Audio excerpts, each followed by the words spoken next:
Welcome back to 360 Sports here on this fabulous Monday. We're talking everything college football after a long week of conference championships. I'm Brennan Kirkpatrick, joined alongside my boys Peyton, Waddell, Austin Moran, Giustion, Racchini. Guys, how was your weekend? Very great, man. It was all right. Sat there, watched football pretty much all weekend long. Yeah, it was awesome.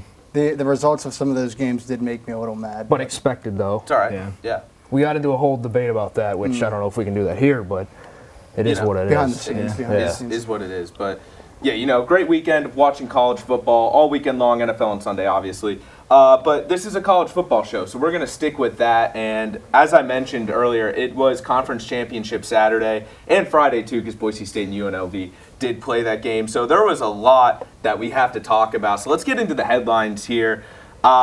Crazy games. Georgia beat Texas, overtime field goal. Clemson had a great drive with the 56-yard field goal to win the game in overtime. Ashton Jeanty, again, proving his Heisman case, and then Oregon beating Penn State in a shootout thriller. So what was your favorite game out of the conference championships, and I guess what are you guys taking away from this weekend? My favorite game, even though the result I didn't like, it was the Oregon-Penn State game. This game showed a lot of things for Oregon. Their offense is high-flying. Tez Johnson, it looked unstoppable. Yeah, Tez Johnson he got everything you want. I mean, that defense couldn't stop a nosebleed, like we were saying. Very, very frustrating, obviously, in the Penn State game. But that dude right there, great coach. He's a bad man. He's a baller. A great coach. Yeah.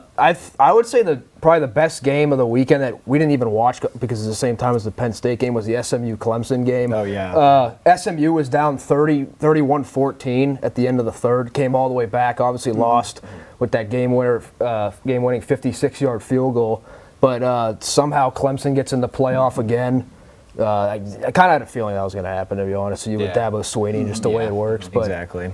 I mean, I'll go with the two best defenses that played this weekend in the country, Texas and Georgia. What a great game that was. Obviously, Carson Beck gets hurt. There's still a question mark about if he's going to be healthy for the college football playoff for their second-round game. He has 3 weeks to get healthy, so he'll probably be back for that game. But Texas looked really good. They didn't get the win, but I think their defense looked really good. And Dan Jackson had an incredible hit on Saturday. Yeah. We were watching that, an incredible hit. Need that in all these different games because there's so much offense this week that people forgot about the defense. And, Dan Jackson had a really good game. Georgia had a really good game, and Kirby Smart continues to prove why he is just the best coach in college football. Kirby Smart just continues to show up in these big-time games, no matter what it is. Obviously, earlier in the year, they lost that big game to Bama, and then we're talking about the Texas game earlier on in the year. He shows up in that one, wins the game in dominant fashion, especially defensively. He just somehow rallies these guys to come back and be ready to play every single game, and he's the SEC champion again. Yeah, props to Georgia. I mean, it's very tough to beat two teams twice, or the same team twice. We all know how that is. Yeah. They were able to come in and beat Texas, SEC championships, and, I mean, nothing's new for this team. They just win when it matters.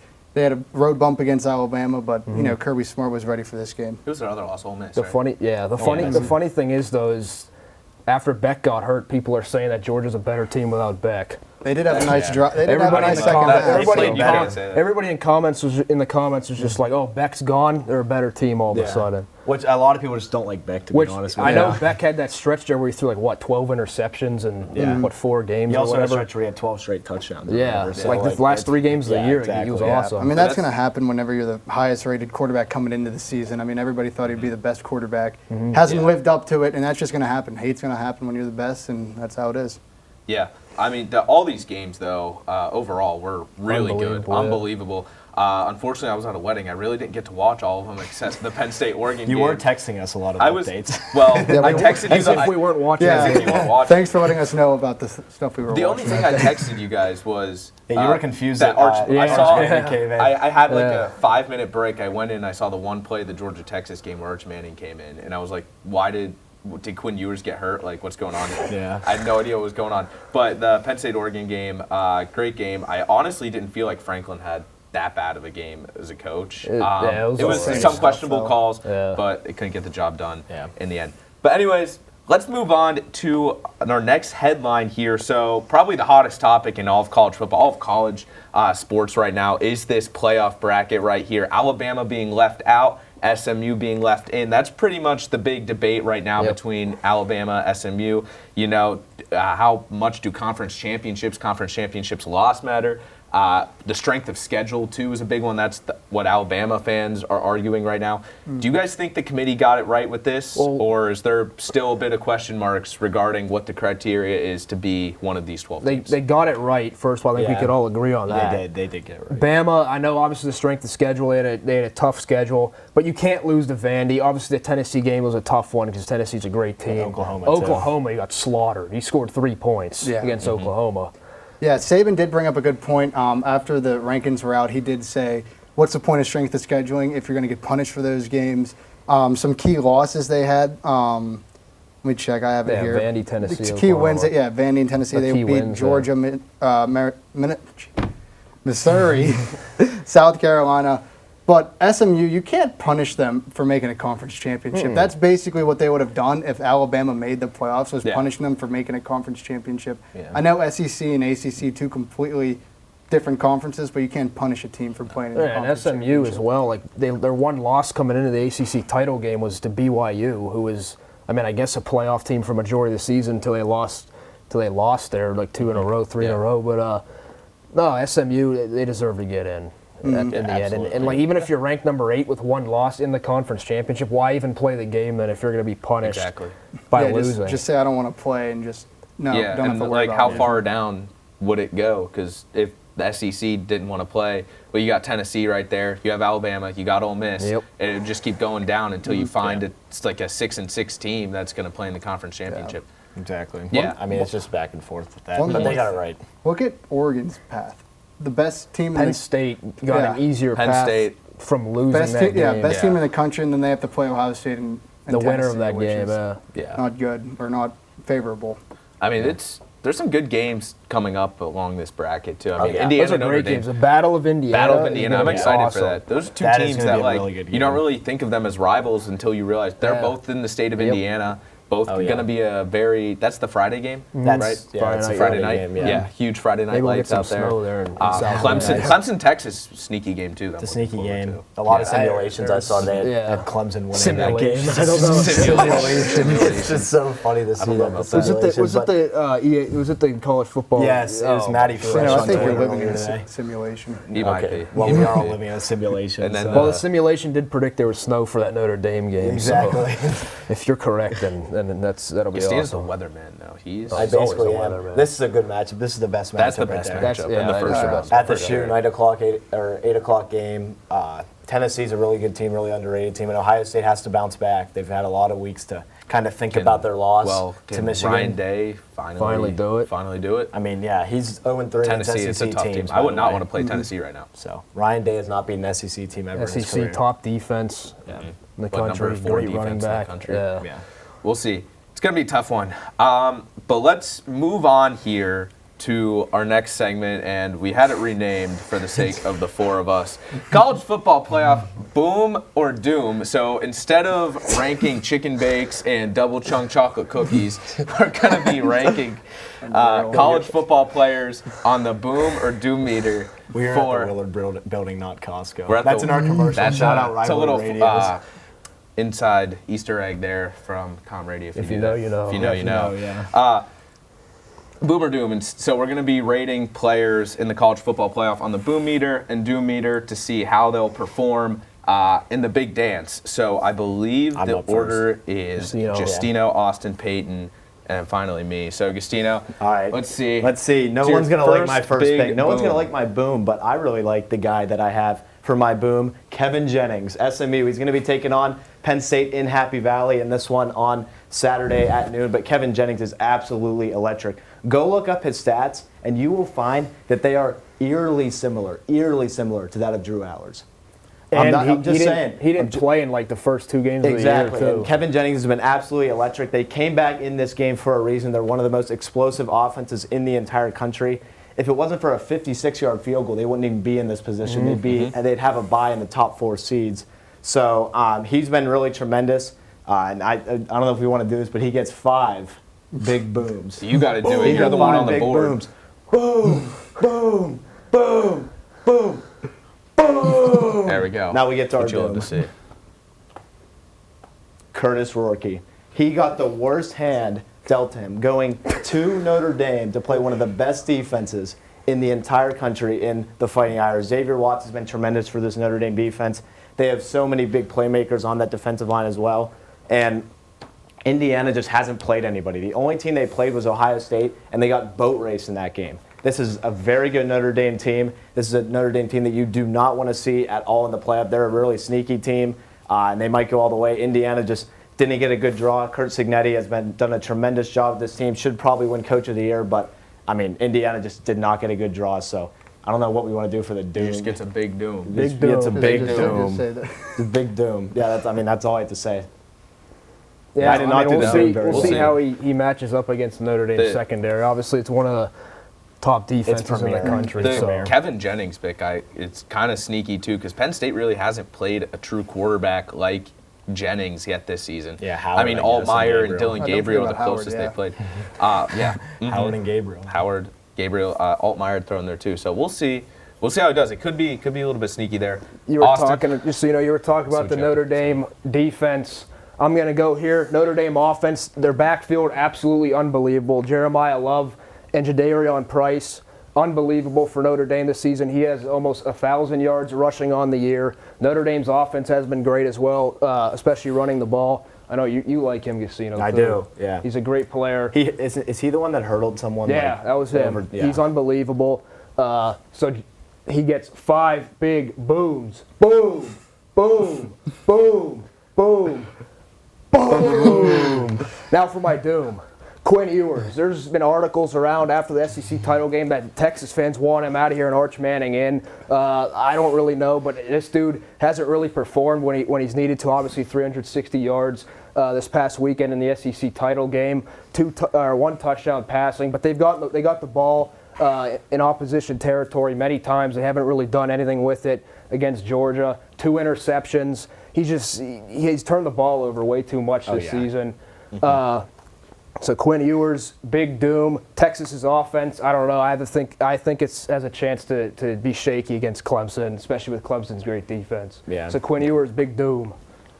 Yeah, Ewers, no one likes Ewers at Texas, it seems. They all like Arch Manning. Yeah, no one likes Ewers. It's kind of fitting the because namesake, Arch Manning might start. Who knows? He might, but I wouldn't start him just because I wouldn't either. But I think Ewers has played fine. There was times in the SEC title game where he kind of ran himself into a couple sacks. I think he was sacked 6 times. So he needs to clean it up for sure. But all right, I think I'm next, and for my big boom, we're gonna go down to Georgia. And I have Mikael Williams, but you can also go Jalen Walker. I mean, this defensive line is just phenomenal. Mikael Williams has 5 sacks, 20 tackles, and Walker, I think, has 6.5 sacks, like upwards close to 50 tackles. So they've been balling, and they're all over the field in Texas and against Texas both times. So I'm going to give Georgia 5 big booms. Boom, boom, boom, boom, ba ba ba ba.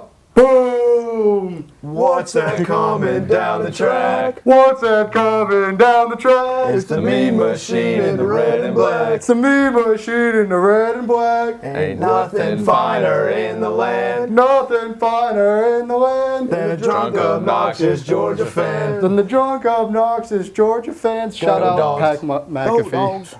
So now let's go to my doom. This is Caleb Downs, is what they say in Windsor City, but it's what normally people would say. It's just Caleb Downs. He was a Bama transfer, transferred actually 7 days after Saban left, and he only has 1 interception this year. He does have half a sack, which is kind of impressive for a safety. It's only 60 tackles and 3 pass deflections, so he's been struggling this year. So he's going to be a big doom for me. So. Yeah, I like the Georgia pick. Yeah, I like the Georgia pick. We had to shout out Pat McAfee. I had to that 2-0 in his predictions. D line of Georgia absolutely demolished Texas once again for the second time this year. All right, we're gonna go to my picks here. The first one, really like how he's been playing towards the end of the year here. It's Abdul Carter of Penn State. We saw him get after the quarterback against Oregon. Played really well, as the defense really didn't. He was a lone bright spot in that game on terms of the defensive side for Penn State. I think he's going to have a great playoff, especially with how him and his draft stock have been going up and up since the middle of the year. He's on a tear right now, and he's going to get 5 big booms right here. Boom, boom, boom, boom, ba ba ba ba ba ba ba. Boom! That's a homer pick. I don't think so. Next one. He's a great player. Quinshon Yeah, Judkins. He only had 46 rushing yards against Michigan and their pretty solid defense on 12 carries. He now gets a Tennessee defense. That's the 4th best defense in the country. They haven't allowed 100 yards to a rusher in, I think, 5 weeks. Yeah, it's not a great spot for him. Not a great spot for this Ohio State offense against Tennessee. And he is going to get a big doom. I just don't trust him in this game, especially with how they played against Michigan. Again, another tough defense here. They shut him down. They shut this Ohio State offense down. Not really too high on Quinshon Judkins heading into the playoff. Doom. Yeah, and as long as Big Judkins doesn't play Penn State, I think that's a safe pick because he Yeah. decides to have his greatest games against us. But lucky for Ohio State, they also have another 5-star running back, and they probably have 3 more coming down in the class. Like Henderson's been there forever. He's been there forever. Yeah. He's been there forever. forever. He's been there since, I think, Justin Fields was the quarterback. I'm pretty sure. Yeah, He's he been There's there a lot of forever. players that have been at their teams He's seen forever 4 now, quarterbacks this playoff. since he's been there. It's crazy. Just absolutely insane. Still He's ring a tough chasing in pass college against football. Tennessee's defense. Yeah. Anyways, we're going to move on to sleeper squads. So there's 12 teams, obviously, in the college football playoff, which means there are definitely some teams that are better than the others, and there's always going to be some sleeper teams when people are talking about who they think's going to win. So I want to go around the table here. I think it's the same order. I think it's the same order. Giustino. Yeah, same order. So, Giustino, you'll go first, and we're going to give who you think is a big sleeper pick to win the college football playoff. Yeah, I don't know if it's coming up on the board, but yeah, there it is. I went with Tennessee. I think the Volunteers are a really underrated team, a really sneaky team in this whole college football playoff landscape because if they win that game against Ohio State, whichever team wins, I think it'll be Tennessee. They're going to go on a big-time run, I think, because honestly, I don't think Oregon's going to win their next game. I'm just going to put that out there. I think they lose to Tennessee or Ohio State. I'm just being honest. I think that 3-week bye is going to haunt teams that get it because the conference title champion gets 3 weeks off. They get this week, next week, and the week after off. They get 3 weeks to prepare. So you basically have to sit there and you're going in cold. It's like the NFL playoffs. You're going in cold to these games. We've seen top teams go down before, and I think we see it again. Tennessee's a really underrated team. Their defense has been top 5 in the country all season long.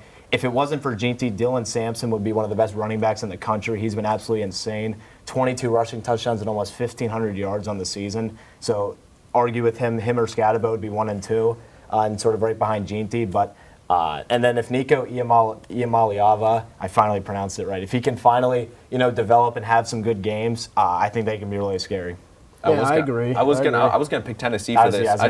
I just kind of felt like a lot of people were picking them, and so I don't know how much of a dark horse you'd really picked consider Tennessee them, to but win that's a all good for pick. the pre-show thing, whatever. Yeah, and if Tennessee Social media. wins against these next 2 rounds, say they win the next 2 rounds, this might be one of the most impressive runs they'll have. If they win, Yeah. if they beat Ohio State, they play Oregon. Oregon. If they beat Oregon, I don't think there's a team that can really stop them. But we'll The see. defense is elite. Yeah, very, very good team. You might have some takes about this, so I'm going to go with Notre Dame. Obviously, there's a lot of controversy with this. They can't win the big game, this and that. Obviously, they lost to Northern Illinois earlier in the year, but they were dominant against Texas A&M. They smashed Louisville. They beat USC on the road, which is tough, and they killed Army, who just won their conference. Yeah, and Navy. They beat Navy, too. They blew them out of the water. They're great on both sides of the ball, obviously, on both fronts. O-line's unbelievable. Running game's unbelievable, like I just talked about. The D-line's good. The secondary's good. We highlighted that before. Under Marcus Freeman, 11 ranked wins. Yeah, This isn't the same team that's being coached by Brian Kelly, who can't win a big game. So Notre Dame obviously playing Indiana. And then after that, they'd play maybe a Carson Beckless Georgia team. So the Irish have a chance to go on a little run here. I feel like Notre Dame, the program as a whole, has been ruined by Brian Kelly and because you see the same things that you see with Penn State. They can't win the big game. Marcus Freeman's a completely different coach. We gotta start changing the narratives on Marcus Freeman here. Yeah, and with them not being in a conference, it's also that's tough because they're never going to get it helps them a lot. If they just lose one game every year, they'll be in every single year. So. And that loss to Northern Illinois was week 4. You got to throw that out the window by now. Yeah, just like that. They beat the brakes off Louisville. Exactly. Yeah. After that game, after that loss, they were insane. They always do this every year, too. They lose to like a group of 5 team that not supposed to, and then they come back and play well. So. Yeah. All right, Peyton. Yeah, so my pick is Clemson. Dabo Swinney before this college football playoffs came in and said, I think we were the first ever undefeated team. What if we be the first ever 3-loss team? And I got thinking, I mean, we all know they got smoked by Georgia week 1. Their other losses are Louisville and South Carolina, which are 2 great teams. But this is a team that has nothing to play for, basically, in this championship because they weren't even supposed to be in here. And the teams that are scariest have nothing to play for. We all know Dabo Swinney, when he had Trevor Lawrence, those teams were off the walls. When he had Deshaun Watson, those teams were great. But he has nothing to play for, and that's why I like Clemson in this tournament. I kind of agree with you, too, because they're playing Texas. Klubnik's from Austin, too, going back home. I think he played at Ewers in high school, too. So there's a little backstory to this matchup. Yeah. It's just, there's something funny about Swinney in the playoff. Yeah, I mean, he doesn't really seem to care that much, and for some especially reason. with Texas's offense, too. And their defense, who knows? It's just going to be a big test against Texas's defense, I think, because I think you saw this weekend the 2 best defenses in the country. You saw who they were. I mean, it's pretty obvious. So that's going to be a big test. But I don't think Swinney really cares that he's already won 2 titles. I don't think he cares that much. It's also like he doesn't care. I mean, he doesn't use the transfer I'm saying he doesn't portal. care as much as those teams in 2018 and 2016. There's more stress on them to win it all. Right now, Yeah, the that's teams right. like NFL because teams this was already. a team that if they lost their conference championship, they weren't getting into the playoffs. Yeah, they needed Miami. Now to they're help here. them Now out. they're the 3 Nothing seed. to play for, most scariest team in my opinion. Exactly. Yeah, exactly. Anyways, my pick here. It's not a homer pick. It's Penn State. It's not. Trust me. Not a they're homer gonna pick as we go there. As we go, it's not. Yeah. No, we're not. We're not doing the homer pick. They have an easy schedule to play through. They get SMU. They get Boise State.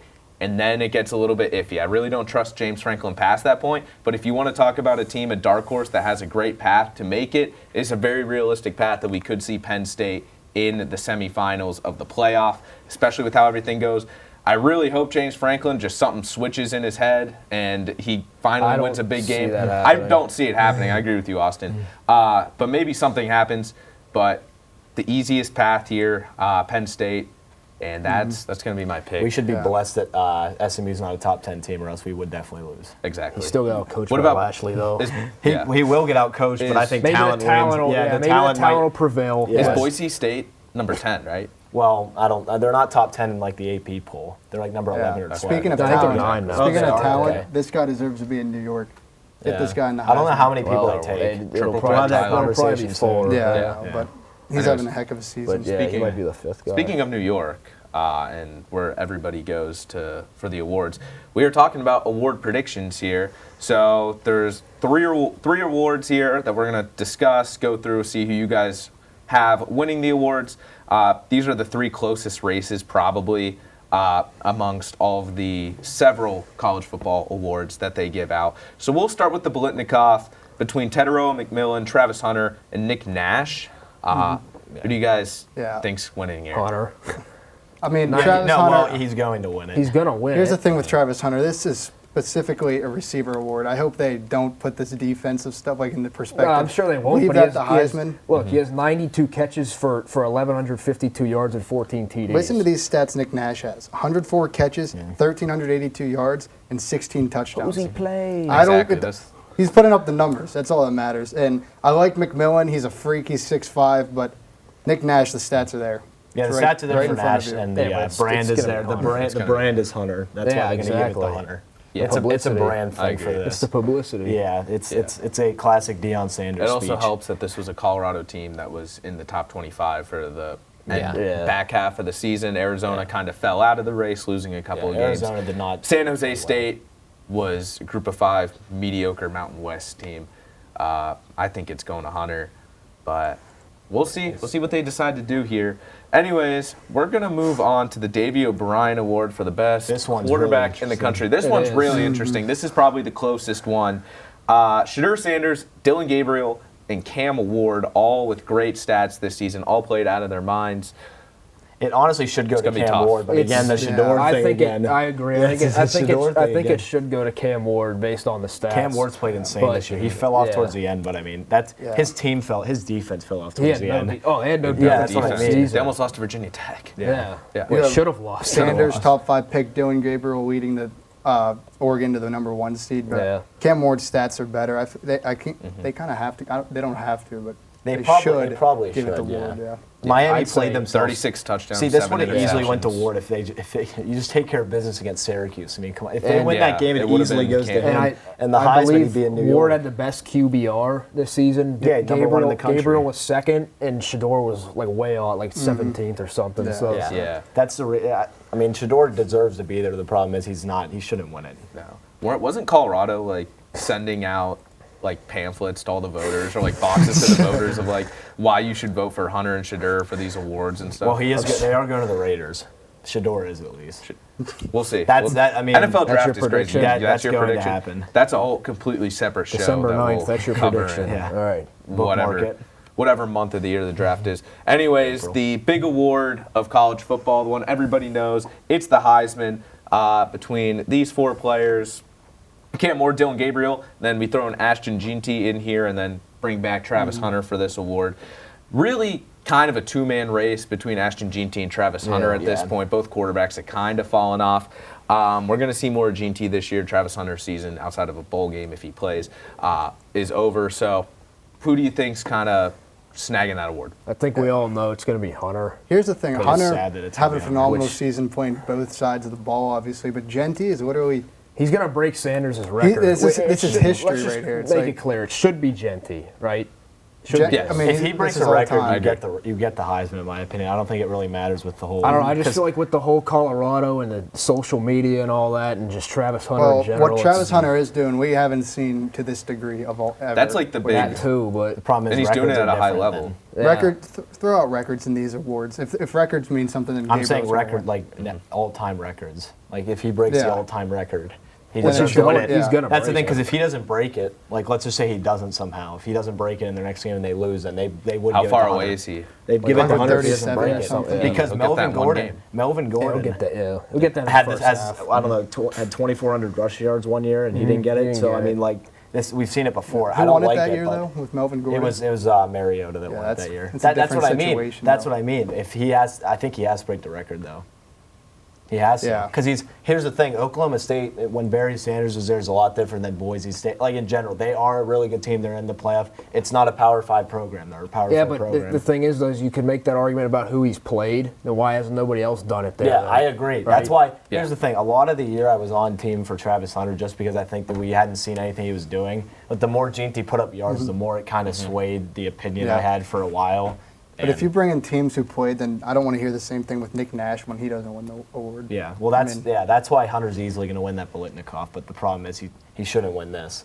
I mean, I know who you Yeah, want we to see all- on the screen. You want to see Warren on this. Oh, Yeah, yeah. it's number He's 5. broke every record in the Big Yeah. Ten this year. He's going to be on the outside. Hunter, Yeah. Tight ends just don't No, get no any invite love. to New York. Yeah. Yeah, unfortunately. But yeah, that's it.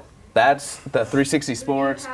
Winning it all. I was just going to ask that to them, actually. We kind of talked so we'll about this start- before the show. I'll go. Just go around the table, 'cause, you know. Listen, I was going to pick Tennessee too. They're another team I think could probably win it all, but I'm going to go with Texas simply because what you've seen from that defense, they're gonna be angry. Steve Sarkisian's angry. He's lost to Georgia twice. Yeah, but- And the thing about Texas is they win this game against Clemson, which a lot of people are. There's a lot of noise around Texas losing this game. You win this game, I think you set yourself up to play in a really good position in my I'm my gonna eyes. go Tennessee. I know you're high on I Tennessee. am high on them too. I Great would pick defense, them, great too. run game. Yeah. If Nico can just make the throws, I think Tennessee's. I think destined an for- SEC for team glory. has a really Yeah. good chance. Yeah, as much as I want to pick Penn State, I'm going to go with Georgia. I mean, until somebody proves to beat That's Kirby fair. Smart, this That's is like fair. the NFL Yeah. with Pat Mahomes. Until somebody Yeah. proves me that he can do it, In the playoff. I'm going to go Georgia. It took a legacy game from Alabama to beat them, and then the Ole Miss game they just got out. I mean, They just- one game you just got got outplayed. outplayed, Yeah. yeah. I mean, it's just one game. You beat Texas twice. Yeah, too, exactly. so- Yeah. I'm going with you, Austin. I think Tennessee, that was going to be my pick for the dark horse if I really thought that they were a dark horse. I don't think they are.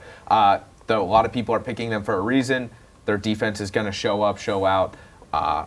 Give me a good old Rocky Top. But that's going to be it for the show today. College football. In 2 weeks here, we'll be playing the first round of the college football playoff. But until then, make sure you watch our hockey show tomorrow, the final show of the 360 Sports semester. Thank you for everyone who's been watching, following us on social media. And we will see you all go. tomorrow. Bring the boom.